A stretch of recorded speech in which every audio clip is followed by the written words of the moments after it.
Welcome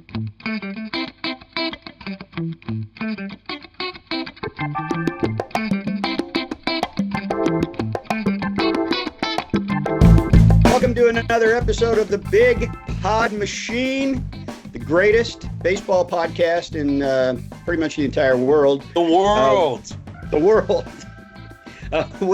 With my partner Patrick Brennan and our terrific producer Phil Didion, I'm Gordon Wittenmyer. Let's get to this miserable, crappy week or two of baseball that is coming at the worst possible time for a team that had playoff aspirations. Pat, you're going to jump in the river, dude. I feel a few steps closer to the Ohio today, but I'm not giving up, Gordon, on this team. I have to concede. It hasn't been a good last few days here in Cincinnati for this team. They lost again to the Brewers, the 12th straight series loss. 16 of the last 18 to the Brewers, Gordon. They cannot beat this team. In fact, they can't beat anyone except the Pirates in the NL Central right now. They have won 1 of 7 series in the against NL Central opposition this year, Gordon. I feel closer to the Ohio River, but the Reds still have the benefit of time. You will not get me to backtrack on that. You're an idiot, man. I'm giving you a chance to backtrack, and you're not going to backtrack. You still say lots of time. No, because as bad as it looks in the division, you know that I have been an advocate of the Reds making a play for that third wild card spot. And as much as you and Jason Williams have tried to argue that this is such a tough playoff field, that third wild card is going to be sitting right there, buddy. It's already not that far. They're only 4 or 5 games back in the wild card. That deficit can be overcome. Just make sure you wear a shirt when you jump in the river, would you please? Because I am going to be there to document it. And I know. I don't want to see more than I have to. Yeah, I know. It's a tough thing with the shirt on, shirt off. I think decorum dictates that I go shirtless, though. Well, that's the best way to get nobody to show up to watch. Well, I know, but I'm in the pool. I'm a shirt off guy. You don't wear a shirt in the pool, do you? Why would I wear one in the river? Well, isn't there an undertow in the river? You're going to want as much freedom of movement. Well, I guess that's no shirt then. So I don't know. We should probably attach something to the shirt you're wearing so we can pull you out. You'll have to catch me downriver. Maybe we might. Anyway, I love the fact that you're not backtracking, but you're talking openly about the day you're going to have to jump in the river. Well, look, you and Jason Williams had a great column that's on Cincinnati.com talking about this team, viability as a seller, who should they sell, why it's time to sell. And I just am not there with this team. They're 3 games under. They're 1 run away. And this cast of characters has shown in the past, not the recent past, I will grant you, but the past, nonetheless, they have done it before. They can go on a run. And 1 good run, you are back in the race. Just like the Brewers, like we've seen with the Brewers over the last 10 days. Look, I know what people say. I'm Mr. Negative a lot, and F them. But yeah, I have. There are stranger things that have happened in baseball, even that I've seen. And so, I'm not saying it's impossible. I'm just saying it ain't gonna happen. But so Pat, even with your crazy optimism, that I do give you some credibility for. I give you with 99 games left on the schedule. Yeah, 99 problems whatever. You get where I'm going with it. The point is like there's some signs here that suggest they might want to start looking to next year ASAP. And obviously the record's one of them. But also they beat the Brewers in the middle game of that series in a great freaking game. It's the way that they can win games, right? You get enough pitching, you get just enough runs scored, and then you get a guy like TJ Friedel go over the wall to make the catch to end the game with the tying run in play. I mean, that's a home run, ties the game. Instead, game over. It's exciting. That's as good a game, as fun a game to watch as you're going to find. Yeah. And they put it in their bank of wins. And we find out after the game, Hunter Green, their best pitcher, is going on the IL again because he experienced a recurrence of that groin injury. Yeah. And we don't know how long this is going to be. They're not going to rush him back. There's no way this is a minimum like the last one was. And Gordon, there's some concern that there's lower back involvement too. Yeah. So that doesn't bode well for a team that was already struggling with its pitching depth. They bring Wade Miley back into the fold, put him on the big league roster, and the first chance he gets to pitch, he gives it up. So is he going to be in that rotation? Does anybody think that that's the answer? If he is, I don't think so. And then, so what are you waiting on Chase Burns, which isn't bad, but I mean, you're looking at these like everything's a stretch, everything's a reach, just to think in terms of sea level or just above sea level. I want to bring up one. I mean, let me just bring up one other point and see what you think of this. Okay. Like, I think the All-Star ballots just came out this week, and they're all electronic. They have been for years, and so that means that they're, unlike back in the day, they're not set before the season starts. The players for each team that represent each position aren't set before the season starts. They get to do it right up to the release of the ballot. They've got Tyler Stevenson as the start. I mean, I'm sorry. Jose Trevino is the starting catcher and Stevenson over at the DH spot. They've got Espinal at third base, Steer at first base. I don't quibble with any of those as the Reds players who should be at those positions. But if you'd have said coming into the season that your all-star candidate at first base is Spencer Steer, I mean, you might be fine with that. But one of his strengths is his versatility. That Espinal is going to be your third baseman. He's been one of your better overall players. He's a really good baseball player. Yeah. I like that guy a lot. So do I. If he's going to be your all-star candidate at third base, and then most of all, and Trevino was an all-star in 22 with the Yankees. He's legit, but he was signed as a backup. If he's on your ballot as your all-star candidate at catcher, going into the season, you're probably thinking, I say going into spring training, you're thinking, what the hell happened to Tyler Stevenson? Yeah. What happened to this team? And I think that's part of what happened to this team. Now, Trevino's done a great job, and pitchers love throwing to him. Their pitching staff might even be a little bit better with him back there. Yeah. But I think that all-star ballot kind of underscores a little of what's wrong with this team. What do you think of that? Well, I think there's some. I buy what you're selling. I buy what you're selling here. This is not the plan you laid out on paper for this team. In fact, it's quite a deviation. If you're thinking about Espinal as the third baseman, this is kind of baseball's not necessarily a sport of depth charts, but he was probably third in line at that position, if that, coming into this year, wouldn't you say? In your ideal depth chart, maybe. Yeah. Right? I mean, Tyler Stevenson's his bat's just starting to come around. So, you know what, Gordon? I buy what you're saying here. This is not, I mean, could I have seen it playing out this way for the Reds? Yes, absolutely.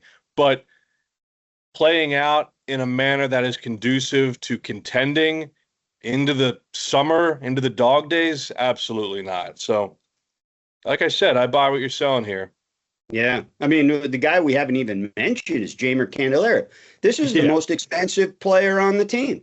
Yeah. This is the guy making more money than any hitter, like by a factor of who's the second highest paid hitter on the team, making maybe $6 million, $7 million. Am I forgetting something? Yeah. So maybe by a factor of 3, because he's making $15 a year. And he's buried on the IL right now. He was benched before he went to the IL.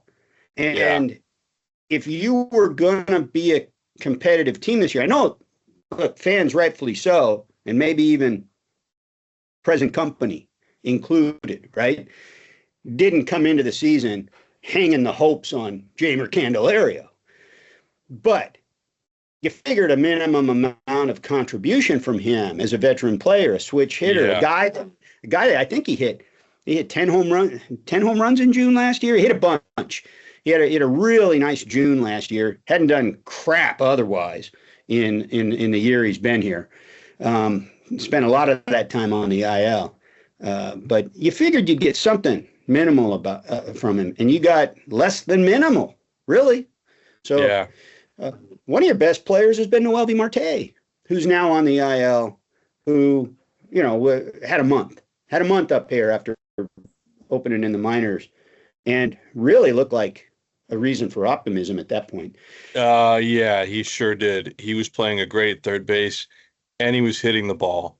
Some of the names you mentioned, Jeimer Candelario only just started in the Arizona Complex League this week, Gordon. Christian Encarnacio Strand, we asked Terry Francona about him earlier this week because he's been hitting the ball well. He has I think, close to double-digit extra base hits in just a week's time at AAA Louisville. Terry Francona said he's going to continue on his progression to try to get some of his timing back because it has been a while for CES. That back injury flared up in mid-April, so it's been a minute for him. And I didn't get the sense that they were close earlier this week anyway. I mean, he could look like the second coming of Shohei Ohtani down there, but where are you going to put him? There's only two places you can put him. They toyed with the idea of third base, but even there, you got to have Espinal out there, if only for a run prevention reason. But he also takes a real competitive at bat, which you can't say all the way up and down your lineup. You cannot. And the only other places you can play him are first base, where you're getting solid contribution from Steer right now, and DH, which you really need. You need for some of the guys in order to get, if you want to get Trevino and Stevenson both in the lineup at the same time, you need that DH spot, which means at the very minimum, that's a right-handed bat versus the right-handed bat that CES is. So where are you going to play him? Yeah. Lux has been DHing a lot too, as sort of the lefty option as a DH, and you need to get him in there because against right-handers, he really rakes.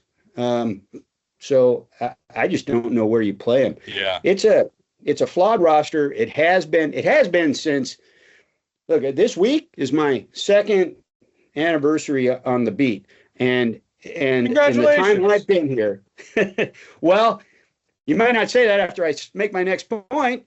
In the 2 years I've been there, it's been a flawed roster every step of the way, every single day. Yeah. And they upgraded the coaching staff in the offseason. They upgraded the roster in the offseason.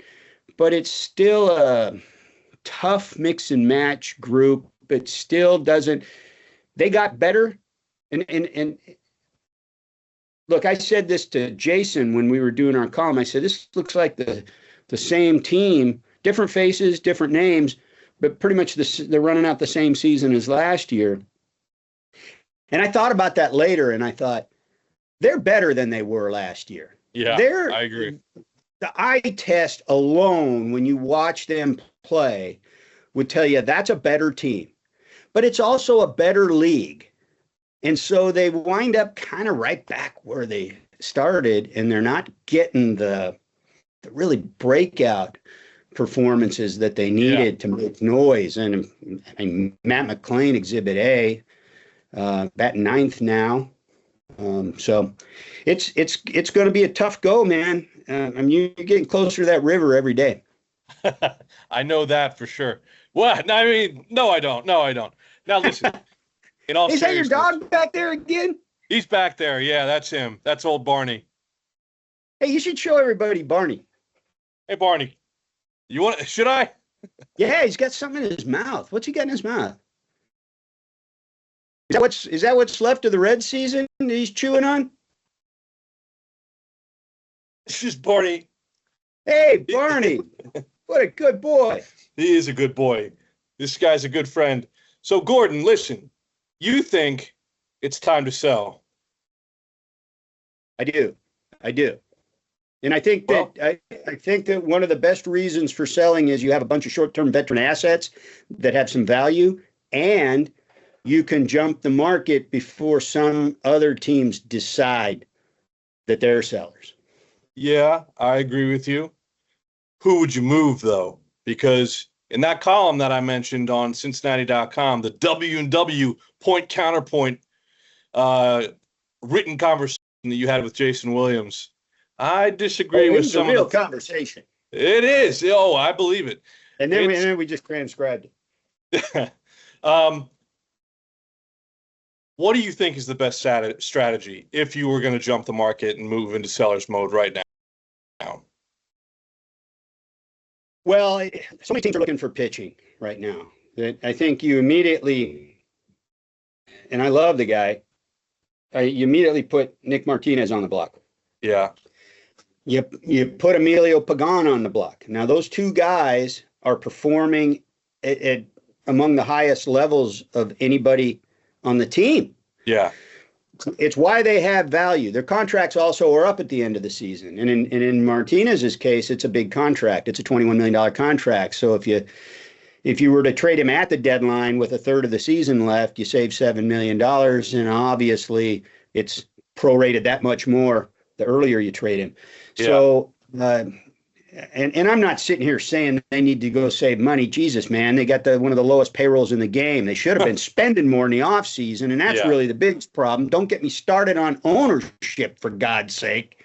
Yeah. But now that you're in this god-awful position, this middling area, you need to pick a lane and be aggressive about it. If you pick the lane to go all in, that's dumb as hell. So pick the lane to go all in on next year. And if you're going to do that, then is Nick Martinez coming back next year? Probably not. Is Emilio Pagan? Probably not, especially if he racks up a bunch of a big save total with a decent ERA and maybe makes an all-star team. Which he is. Yeah. So you start with those names, and then you get to the Barlows and the Rogerses of the world, who are also up at the end of the year. The relievers that have some value, former closers in both cases, one left, one right. And then you start getting into the hitters, right? If you can get Hayes healthy and showcase him for a week or two, he's performed every time he's been healthy. Yeah. He's on the list. It depends on what your plans are long-term with Gavin Lux. He's got another year of club control. He's not a really expensive player. He might be a nice guy to keep. Kind of depends on what you might get for him. And then two interesting names in my mind. Guys with an additional year of club control beyond this year. Brady Singer, who's been an innings eater in his career. He's going to have a lot of value as a starting pitcher. And our guy, Tyler Stevenson, who had a bit of a breakout year offensively last year. He's one of the better offensive catchers in the league. Catching is a position of scarcity when it comes to quality guys who can do it. And you just put Trevino under a contract extension, and he's having a really nice year behind the plate for you. I think Trevino can be the starting catcher for this. I mean, he has acted as such. He kind of is. Yeah. He's the co-starter as we speak, I think. Kind of if you look at how Francona is deploying him.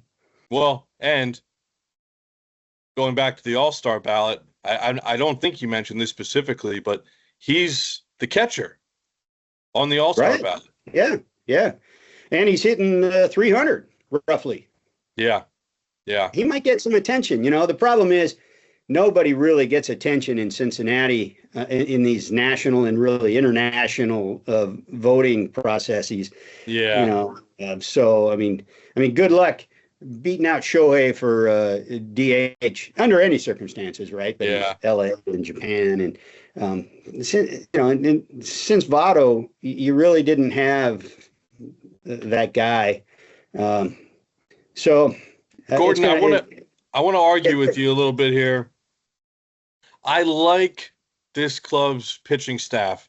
Your rationale behind moving Emilio Pagan and Nick Martinez is sound. They are coming off the books at the end of this year anyway. It's a textbook case of if you are going to sell, those guys jump off the roster as players who you would move. But I like Brady Singer, and if I'm Nick Kroll, I think I want to keep as much of this certainly the starting group together, keep as much of that together as I can year over year going into 26, because the pitchers, by and large, have answered the bell. Some of these bullpen guys have been up and down, but, Tony Etienne's had his moments. Graham Ashcraft has had his moments. I like Pagan. I like his leadership qualities in the locker room, and I like what he does out in that pen with those younger arms out there, even if he is coming off the books. The pitching has not been the problem.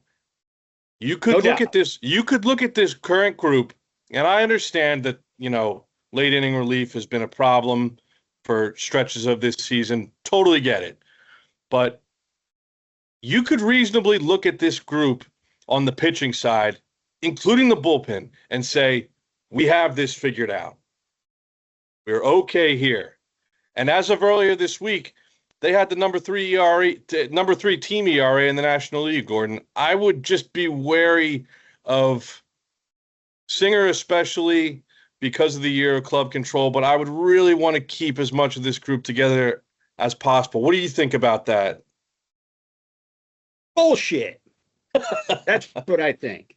No, look, rotation, I think what you're saying about the rotation is worth considering in a big way. It's been the strength of their team since the start of last season. Yeah. It's been the one thing that you could reasonably pin some kind of hopes on, some kind of competitive hopes on each of these last 2 seasons. So I think there's some merit there to what you're saying about that. The bullpen, I disagree with. The bullpen was a shaky proposition coming in. They've been a shaky proposition as they've gone on. I do love Pagan. I love the thing is, if you had another year of club control on Pagan, I would say even at $8 million a year, which is what he's making, I would say keep him. Don't trade him because of the influence he has and the versatility he has, and the balls of steel that he has. The Stones. In the late innings. I was just going to say, the Stones, man. He'll be the first to admit he doesn't always have the best stuff.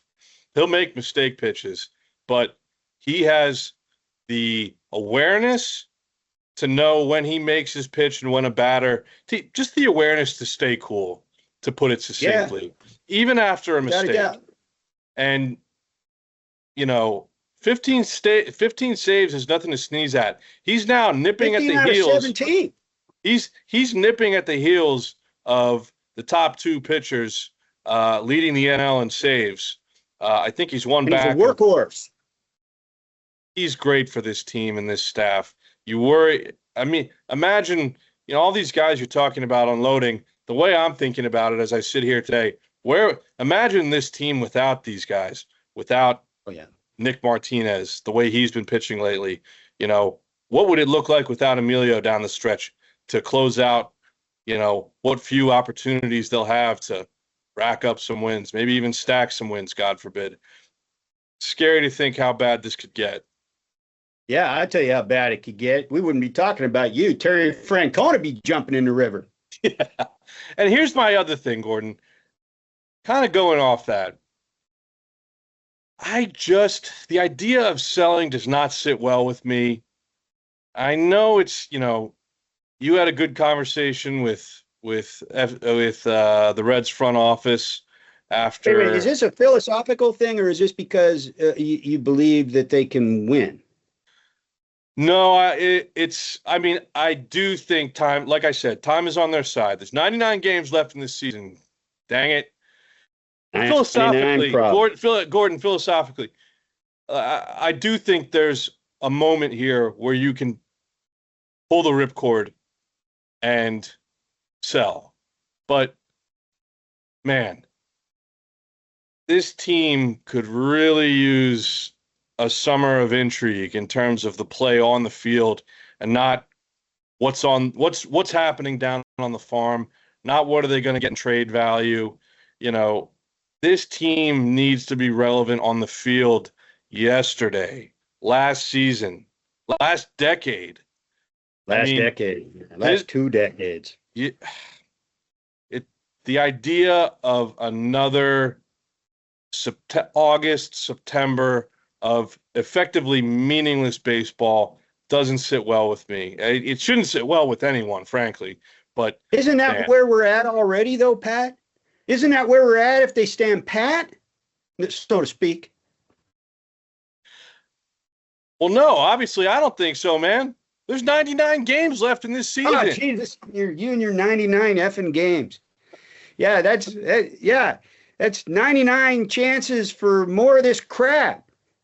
I mean, look, man, they haven't played the Mets yet. You see what the Mets are doing, the Dodgers these days? I The do. Mets are freaking pitching. The Mets have one of the best records in baseball because they've been pitching their asses off, and we didn't see that coming. No, That's we a great didn't. team. In fact, I And mentioned the Reds #3 in team ERA earlier this week. The Mets were #1. yeah, exactly. They haven't faced the Dodgers yet, the Padres yet, the Phillies yet. I mean, what's going to happen when they start facing the juggernauts in the league? You know, look, I'm just saying, like, anything's possible. And they do have starting pitching. Maybe it's worth keeping Brady Singer for the reasons you said. One of my ways of thinking about this was that Rhett Lauder, who's probably going to miss most or all the rest of the season with that bad oblique strain, and hasn't pitched at all this year except in some rehab games, there's no reason to think he shouldn't be back next year, at least able to contribute, even if it's on some kind of a workload limit. Chase Burns is going to make a debut this year. There's few pitchers in the entire American minor leagues that are pitching as well as he is, and maybe he's pitching better than any of them. He's going to be up at some point, and maybe that, to your point, maybe that's a reason to like try to fight for being relevant when it's time for him to show up, and maybe it's sooner rather than later. Maybe he's Hunter Green's replacement. I wouldn't rule that out, but but going into next year, I think you have Rhett Lauder and Chase Burns, both top 7 overall draft picks in the last 3 years, who have pitched like it when they've given an opportunity, either at the high minor league levels or the big leagues in Lauder's case. So you got these two guys coming. You still need depth. You still need, you'll have Abbott and Lodolo and Green and keep Singer. Now you've got 6 deep in guys you really think you can count on. And maybe you got Williamson coming back at some point next year, and Spires should be back. And so and maybe Petty kind of rebounds from a really rough couple of big league games in brief debut. So maybe I'm talking my way in circles and and giving you good reasons to get rid of Brady Singer, but Singer's a veteran guy. Keep the depth. I wouldn't have any problem with keeping your starting pitching depth and just blow out the bullpen and start and really strategically look at some of these position guys, because one problem you have on this team, maybe the biggest problem, is the position guys don't work as a whole. Yeah, I agree with. You've got some left-right balance. You got some speed. You got a really nice catching core. I like the catching core. There's nothing wrong with that. You're up the middle. You're okay. You're not setting the world on fire, but defensively, you can get the job done for sure. But like everything else is a really bad mix and match. You got more DHs than you got guys that are really good fielders at any given place. And so if you can rectify that in the offseason with some strategic moves, even if it's trading Austin Hayes for somebody that's got a really plus outfield glove and some hitting upside, who's either a young major leaguer or maybe a guy with some club control, or maybe a guy on the brink of a big league debut. Things like that you could project could make your team better next year in ways that you aren't particularly good this year. Because what you're doing now what you did now these last 3 years or so to put this group together and get where you are now hasn't worked.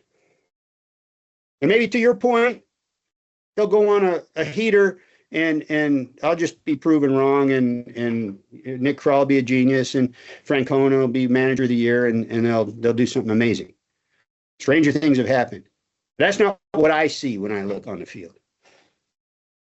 Well, Gordon, as much as I think you're a damn fool in this case, I have to give it to you. You do know what you're looking at when it comes to the game of baseball. So I hesitate to argue with you. I feel like my proximity to the Ohio River is closer today than it was a week ago, but I'm entrenched. Bring on the last 99 games of 2025, baby. And you'll be drenched pretty soon. Well, we got 3 games coming up with the Diamondbacks, Gordon, this weekend, and then that's key, man.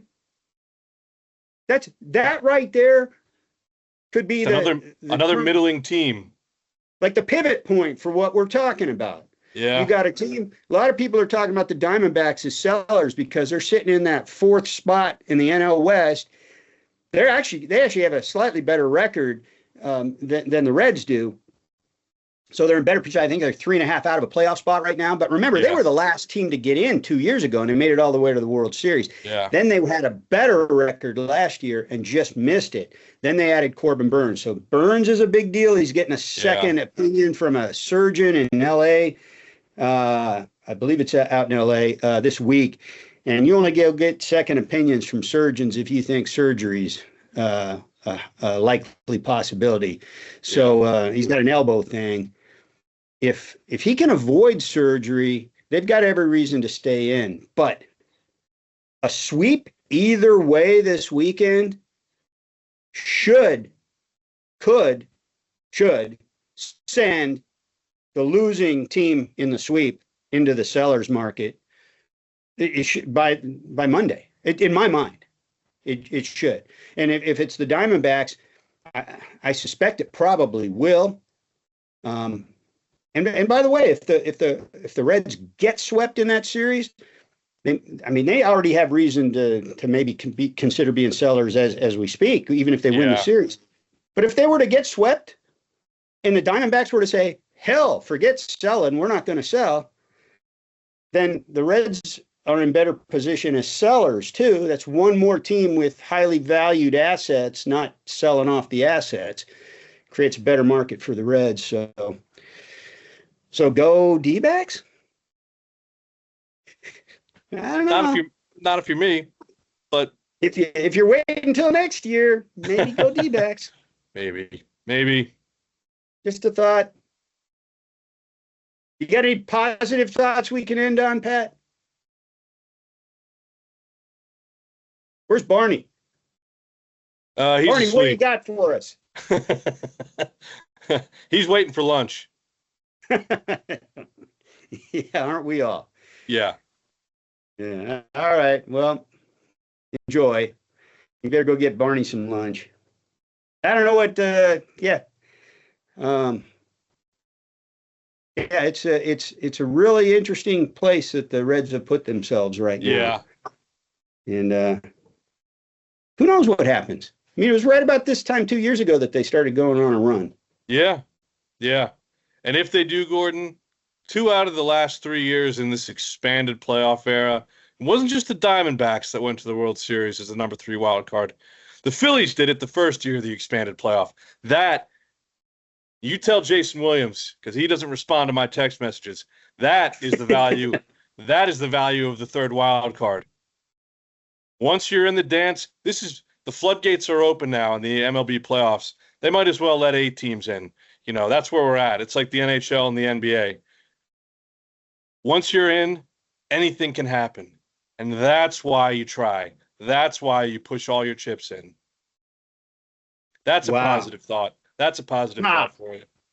Wow. I'm not even going to, man, I'm just going to let that marinate. Hey, once you're in, you have a chance. I can't tell you you're wrong. let's see how the weekend goes. Yeah. All right, let's call that a wrap on this edition of the Big Pod Machine. Last word belongs to Pat Brennan, my esteemed partner. For our producer, Phil Didion, I'm Gordon Wittenmyer. Thanks for listening, and have a good weekend.